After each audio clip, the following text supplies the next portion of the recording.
Hey everybody, it's Master Gallengeist here, bringing you my review for Record of Ragnarok Season 1 on Netflix. And I really didn't enjoy this anime. I don't mind battle anime. I usually enjoy them if they're done and executed right. Here, it just reminded me a lot of Baki, and it's just tonally inconsistent on a lot of shit because it's a really kind of serious thing going on, which, mind you, I don't mind levity, but when you get tonal clashes and like weird Pokemon references that just pop up for no reasons, and one character pretty much just being literally just fan service, like Aphrodite, she like adds nothing except for them to just animate boob jiggle. Now, I don't mind sexiness and fan service, as long as it like is interwoven enough that it works comedy wise, or just works in a funny kind of thing, or just works on its own without pretty much just being like, that's it, that is the character. And it's like, alright, okay. When that's all there is, I'm like, alright, you could have like added in something else or done something else. I'm like, alright. It just really doesn't have a good kind of flow either, because we get our central concept and we've got 12 episodes and it was boring as shit. Like, I really didn't get pulled into this anime whatsoever. Oh, and don't worry, you got your sexiness on, some ladies that they do, mainly in regards to, like, Aphrodite, but also some of the other Valkyrie that are brought up. But you get, like, crazy-ass dudes that have, like, they make JoJo look a little bit tame, because when you're looking at a dude and he's got abs on his ribs, you get another kind of appreciation for what fucking body standard is that. But they're usually a little bit better because there's, like, more of a character there in certain instances. So, we start off, and the main kind of premise is the gods are like, humanity's fucking idiots, let's kill them all. Everybody vote in favor, and then Brunhilde, the eldest of the Valkyries, is like, hey, how about we give them a chance and do this Ragnarok thing, where it'd be like 13 gods versus 13 humans. First to 7 wins. If the gods win, they wipe out humanity. If humans win, they get another 1,000 years to prove their existence, which is kind of shitty. It's just like, we will not kill you now. And it's like, I get that, but can there be a little bit better kind of shit? But Zeus is evidently the high top tier one, and it's more kind of Greek-centric for some kind of reason. I don't mind that, mind you, but he's evidently like the grandfather of the gods, cosmos kind of shit, and I don't mind that. I really like seeing how different kind of pantheons interplay with each other, but you kind of need a little bit more of why a certain pantheon would be over any of the other pantheons, or why that would be considered like the top tier god over any of the other ones. It's very strange because I'm like, hey, yeah, delve into that, but I understand you've only got 12 episodes and you're just like, alright, that's kind of important. And it's an interesting kind of thing that they do kind of play around with certain mythologies, because we get the whole Adam and Eve story, but instead of Lucifer, it's a snake god. Still keep you with the serpent kind of things. It's like, okay, interesting. So Zeus is like, alright, cool, let's do this shit. And then evidently Brunhilde pretty much finds like one of the weirdest kind of lists of people to do, but she tasks her Valkyries with bonding with them to create divine weapons so that way they could go toe-to-toe with the gods. And it essentially plays out like one character will beat ass, and then there'll be a little bit of a reversal, and then a little bit of a back and forth, but it just really didn't keep my interest. Like, other kind of fighting and even action movies have had a better, like, ebb and flow of action, where it's more of like, oh god, we're humans up against gods. And when you're already at that level, you're like, okay, it's gonna be really fucking tough for these guys to do that shit. Tried to maintain my interest until we get the kind of like turn to kind of see them kind of doing shit. It takes some it needs to be well executed, and it didn't do it here for me, because the first matchup was Thor with Lubu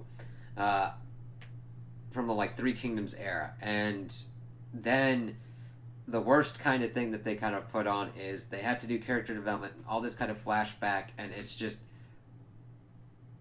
needed, and I like that kind of stuff, but it is done in a way that is just so uninteresting. It's like fight, long fucking thing of character exposition dump, kind of fight, character exposition dump. Oh, you've activated my trap card, shoving. So the first matchup is Thor versus Lubu, and we get some kind of weird shit. He draws first blood. We see that Thor's hammer is ungodly big. It makes the Buster Sword look kind of tame in comparison, but it's also alive for some reason and pulsates. And I'm like, okay, and you want to add anything with that? No? Okay. So he's utilizing his full power. He eventually does defeat Lubu, and it's fucking gruesome and shit. Pretty much takes his head off and then kills the rest of his people. This shows us the stakes that humanity, if these people are brought back, their souls are pretty much obliterated and they're gone forever. There's no afterlife or whatnot. So I guess the same also works with the gods as well. Second matchup we get is Adam versus Zeus. And Adam's backstory was interesting, but again, it's like fight. This one was kind of worse because they pretty much put it pegged that Adam would pretty much win before he gets like worked up and he loses, and it's like 2 in a row. It's like, honestly, I don't see why Adam would have lost. Mainly because they didn't do an effective enough job of communicating Zeus's power. And I mean, especially if he's like the big bad daddy, you need to explain why he's depowered leveled enough for Adam to pretty much take his ass out. Because Adam, being the first man, views all of humanity as his children, and also was created in God's image, so he's able to pretty much counter anything a god does. I'm like, okay, you're really gonna have to sell this on to me why he would fail, and evidently he just didn't have the stamina and pretty much died standing up while Zeus was pretty much ass whooped. And this dude had so many fucking like muscle transformations. It's like, right, it's like they saw every kind of like Dragon Ball and every other kind of fighting anime and said, this dude's gonna need transformations. And it's like, alright, cool. So then we get to the third match. It's Poseidon versus Kojiro Sasaki. And this one works along the same premise. He is like the greatest loser. He never won any battles, so of course he's going to have to win this one. But I like this fight a little bit better because Poseidon's whole kind of philosophy is that like a god should be complete, shouldn't have an army, shouldn't resort to betrayal, whereas Sasaki pretty much was utilizing every kind of loss and everything he had gained from everybody else to show that it's not just him doing it. He has gotten all of this training from all these people. He's learned all these techniques, and he is able to defeat him and kill him. It's like, alright, that's cool. And another important thing is, once these Valkyries bond with these people, if the people die, they die too. So we see that Brunhilde and her other sister are like lamenting the loss of their two sisters previously. But we see that Kojiro is alive. His Valkyrie kind of like brings him back in, and then we get to the next one, which is Jack the Ripper versus Hercules. And that's where it ends. I'm like, I'm always kind of like, I hate ending it on like in the middle like that. It's really awkward. They're like, especially at the start of a match. I'd rather have you end it be like, the match is set up and that's cool. But like right as it's beginning, it's like, all right, and I just don't care about any of the characters really. Granted, the only one that really piqued my interest was like Kojiro because of his philosophy and what he's done sword wise and actually learning about him.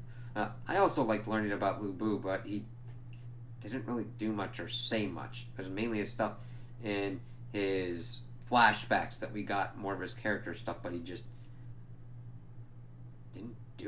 he didn't really say anything or do anything in his fights.